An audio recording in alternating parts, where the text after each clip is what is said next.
I think the reason that the organizers used the phrase Black Lives Matters was not because they said they were suggesting nobody else's lives matter. Rather, what they were suggesting was there is a specific problem that is happening in the African American community that's not happening in other communities. And that is a legitimate issue that we've got to address.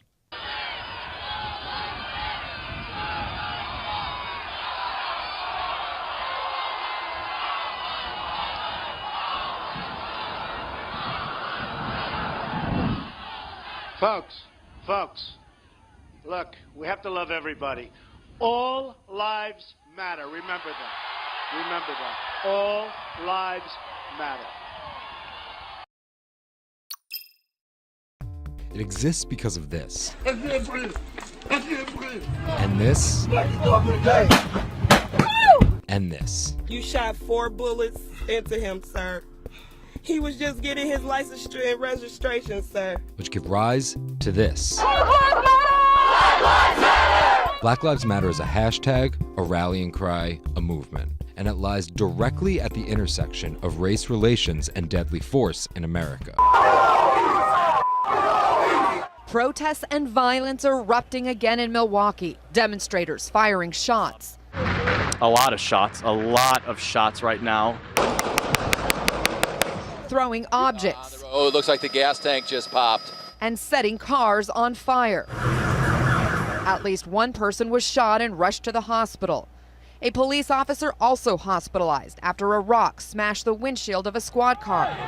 The weekend of violence began on Saturday with demonstrators torching several businesses, overturning cars and throwing rocks at police to protest the police shooting death of 23-year-old Sylvell Smith.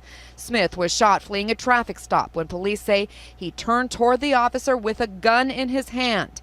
The officer's body camera capturing the deadly encounter. This is pitiful.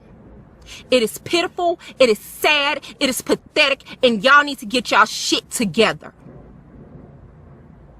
So not only are your actions taking away from the fact that this young man was killed, you all are giving justification as to why he was killed.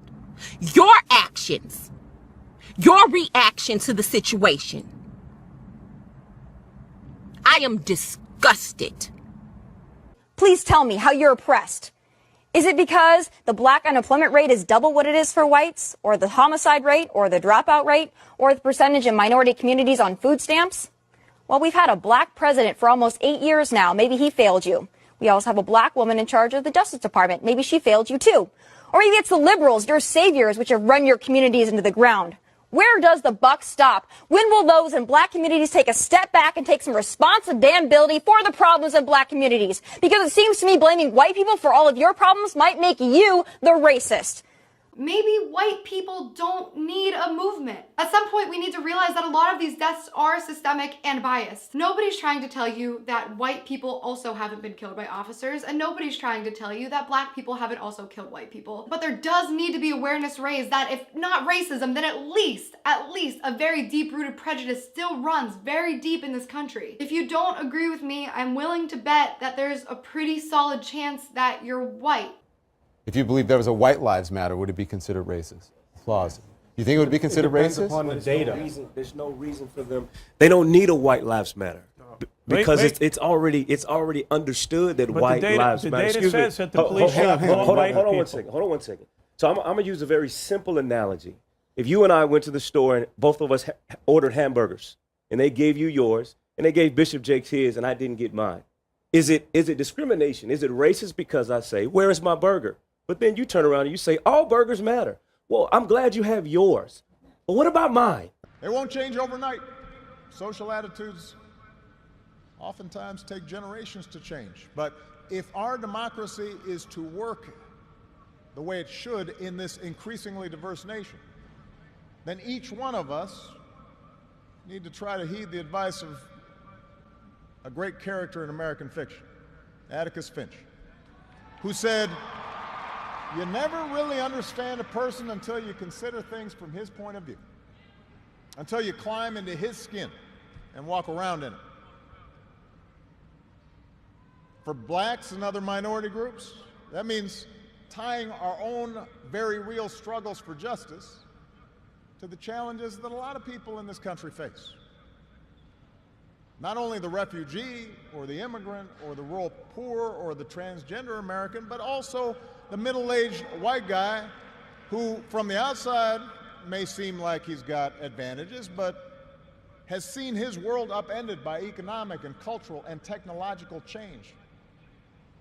We have to pay attention and listen. For white Americans, it means acknowledging that the effects of slavery and Jim Crow didn't suddenly vanish in the 60s. That when minority groups voice discontent, they're not just engaging in reverse racism or practicing political correctness. When they wage peaceful protests, they're not demanding special treatment, but the equal treatment that our founders promised.